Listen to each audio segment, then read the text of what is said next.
వెలుగు చూసిన రాయల కాలం నాటి శిలాశాసనాలు. ప్రొద్దుటూరు, నవంబర్ 1, ఆంధ్రజ్యోతి, కడప జిల్లా ప్రొద్దుటూరు మండలం, కొత్తపల్లె పంచాయతీలో, ఓ ఇంటి నిర్మాణం కోసం పునాదులు త్రవ్వుతుండగా, చారిత్రక ప్రాధాన్యం గల 2 శిలాశాసనాలు వెలుగులోకి వచ్చాయి. ఈ శిలాశాసనాలు, విజయనగర సమ్రాట్, శ్రీకృష్ణదేవరాయల కాలానికి చెందినవిగా గుర్తించారు. వెన్నపూస భరతరెడ్డి అనే వ్యక్తి, ఈ శిలాశాసనాలను కనుగొని, వాటి చిత్రాలను, సామాజిక మాధ్యమమైన ఫేస్బుక్లో పోస్ట్ చేశారు. ఈ సమాచారాన్ని గమనించిన, archaeological survey of India, Karnataka రాష్ట్రం మైసూరులోని డైరెక్టర్, మునిరత్నం రెడ్డి, శిలాశాసనాలను పరిశీలించారు.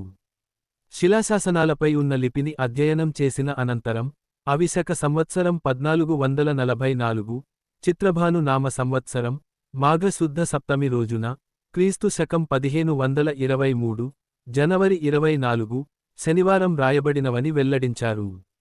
అందులోని వివరాల ప్రకారం, శ్రీకృష్ణదేవరాయలు, తన భార్య తిరుమలదేవి యోగ్యతార్థం, కవులూరు గ్రామంలో, చెన్నకేశవస్వామి విగ్రహ ప్రతిష్ఠ నిర్వహించినట్లు తెలిపారు.